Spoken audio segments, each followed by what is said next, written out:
जय श्रीराम. मालेगाव महानगरपालिकेच्या उपमहापौर शान ए हिंद नव्हे घाण ए हिंद यांनी टिपू सुलतानचा फोटो त्यांच्या दालनात लावलेला आहे. या गोष्टीचा आम्ही प्रथमतः जाहीर निषेध करतो. टिपू सुलतान ज्याने हजारो हिंदूंची हत्या केली, लाखो हिंदूंचा नरसंहार केला, आया बहिणींची आबरू लुटली, अशा क्रूरकर्मी व्यक्तीचा फोटो लावून मालेगाव शहरामध्ये जातीय तेढ निर्माण करणं, आज मुस्लिमांचा काहीतरी सण आहे, मालेगाव शहर हाय अलर्ट मोडवर आहे. अशा परिस्थितीमध्ये ह्या टिपू सुलतानचा फोटो लावून हिंदूंना डिवचण्याचं काम आणि कृत्य या बाईने केलेलं आहे.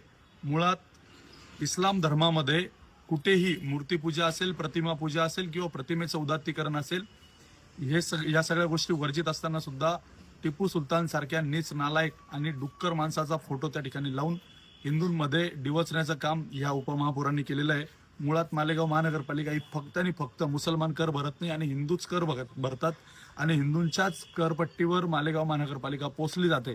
आणि अशा ठिकाणी हिंदूंचा नरसंहार करणारा जो टिप्या, ज्याची लायकी नाही, अशा व्यक्तीचा जर का फोटो लावून त्या ठिकाणी उदात्तीकरण होत असेल तर ते अतिशय निंदनीय आहे.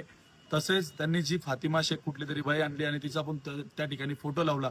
इतिहासामध्ये या फातिमा शेखचा काहीच उल्लेख कुठेही आढळत नाही किंवा तिचं कार्य कुठेही आढळत नाही. सावित्रीबाई फुले यांना कमी करून महिलांमध्ये मुस्लिम महिला कशा अग्रेसित होत्या आधीच्या काळामध्ये हे दाखवण्याचा त्यांनी प्रयत्न केला, तर तो सुद्धा चुकीचा आहे. त्या फातिमा शेखचा सुद्धा आणि त्या टिप्याचा सुद्धा फोटो आजच्या आज मालेगाव महानगरपालिका प्रशासनाने जर काढला नाही तर आम्ही आमच्या स्टाईलने मध्ये घुसून तो फोटो त्या फातिमाचा सुद्धा आणि त्या टिप्याचा सुद्धा काढून टाकू आणि त्या ठिकाणी शुद्धीकरण करण्यासाठी गोमूत्र असेल किंवा हनुमान चालीसा पठण, रामरक्षा पठण करून या यवनांना उत्तर दिल्याशिवाय आम्ही सकल हिंदू समाज शांत बसणार नाही. मालेगाव महानगरपालिकेतून तो फोटो आजच्या आज काढला पाहिजे, नाहीतर आम्ही आमच्या स्टाईलने मध्ये जाऊन काढून आणू आणि जाळून टाकू.